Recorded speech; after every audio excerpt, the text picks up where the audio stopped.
ನಮಸ್ಕಾರ, ಕರ್ನಾಟಕ ನ್ಯೂಸ್ಗೆ ಸ್ವಾಗತ. ನಾನು ರಫೀಕ್ ಅಹಮದ್. ದಾವಣಗೆರೆ ಜಿಲ್ಲೆ ಜಗಳೂರು ತಾಲೂಕಿನ ಜಗಳೂರು ಪಟ್ಟಣದ ಕ್ಷೇತ್ರ ಶಿಕ್ಷಣಾಧಿಕಾರಿಗಳ ಕಚೇರಿ ಆವರಣದಲ್ಲಿ ದಾರಿದೀಪ ಸೇವಾ ಟ್ರಸ್ಟ್ ವತಿಯಿಂದ 2026-27ನೇ ಸಾಲಿನ ಪ್ರತಿಭಾವಂತ SSLC ವಿದ್ಯಾರ್ಥಿನಿಯರಿಗೆ ಸನ್ಮಾನ ಸಮಾರಂಭವನ್ನು ಹಮ್ಮಿಕೊಳ್ಳಲಾಯಿತು.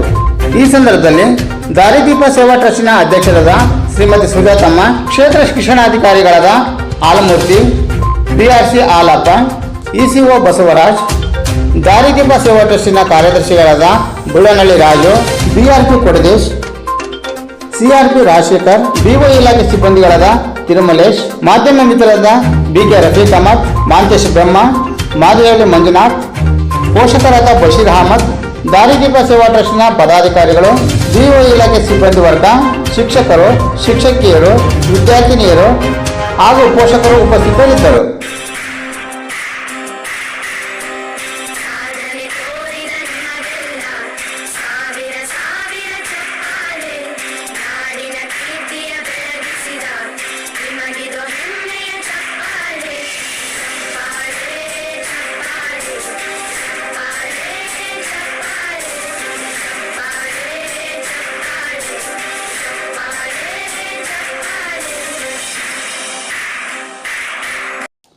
ದಾರಿದೀಪ ಸೇವಾ ಟ್ರಸ್ಟಿನ ಅಧ್ಯಕ್ಷರಾದ ಶ್ರೀಮತಿ ಸುಜಾತಮ್ಮರವರು ಸನ್ಮಾನ ಕಾರ್ಯಕ್ರಮ ಉದ್ದೇಶಿಸಿ ಮಾತನಾಡಿದರು.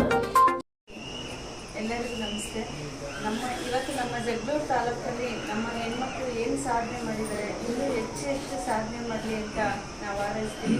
ಮೊದಲನೆಯಾಗಿ ನಮ್ಮ ಮಾಸ್ಟರ್ಗಳಿಗೆ 2 ಕೈ ಎತ್ತಿ ಮುಟ್ಟಿಬೇಕು. ಯಾಕೆಂದರೆ ಈಗ ಪಾಠ ಹೇಳ್ಕೊಡೋಕ್ಕೆ ಕೆಲವರು ಹಿಂದೆ ಮುಂದೆ ನೋಡ್ತಾರೆ, ಆದರೆ ನಮ್ಮ ಮಾಸ್ಟರ್ಗಳು ಇಷ್ಟು ಒತ್ತು ಕೊಟ್ಟು ಆ ಮಕ್ಕಳಿಗೆ ಒಂದು ಒಳ್ಳೆ ಎಜುಕೇಷನ್ ಕೊಟ್ಟಿದ್ದಾರಲ್ಲ, ಅವ್ರಿಗೆ ತುಂಬ ಹೃದಯದಿಂದ ಧನ್ಯವಾದಗಳನ್ನ ಹೇಳ್ತಾ ಇದ್ದೀನಿ.